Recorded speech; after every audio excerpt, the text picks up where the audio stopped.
আপনি দেখছেন news now, আমরা জানি কোনটা খবর।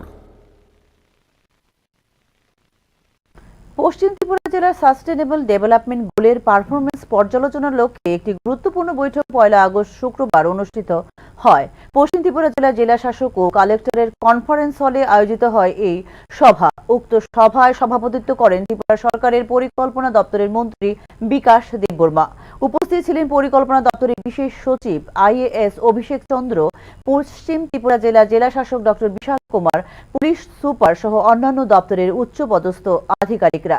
2023-24 সালে নীতি আয়োগ কর্তৃক প্রকাশিত উত্তর পূর্বাঞ্চলীয় জেলা SDG সূচক অনুযায়ী পশ্চিম ত্রিপুরা উত্তর পূর্বাঞ্চলের শীর্ষ 5 জেলার মধ্যে স্থান পেয়েছে।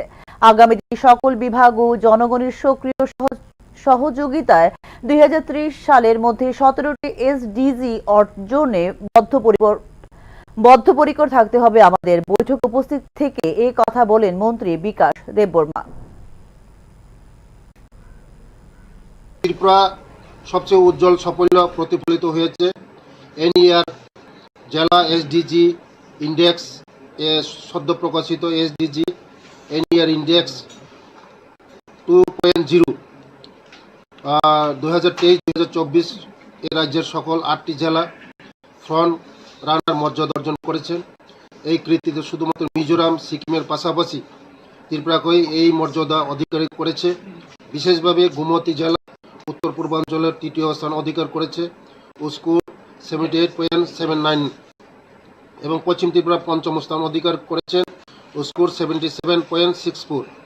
এই র্যাঙ্কিং শুধুমাত্র জেলা প্রশাসনের সক্রিয় ভূমিকা নয়, বরং আমাদের জনগণ কেন্দ্রিক নীতি ও কার্যকর গ্রামীণ শাসনের প্রতিফলন। তবে আমরা স্বীকার করি যে এখন অনেক চ্যালেঞ্জ গেছে, বিশেষত মাতৃ শিশুর স্বাস্থ্য, পুষ্টি, শিক্ষার গুণমান এবং নারীর অর্থনৈতিক ক্ষমতায়ন ক্ষেত্রে। এই বিষয়ে রাজ্যের সরকার লক্ষ্যভিত্তিক পরিকল্পনা, জেলাভিত্তিক কৌশল, তথ্যভিত্তিক সিদ্ধান্ত গ্রহণ এবং নাগরিক সম্পৃক্ততা গুরুত্ব দেবে।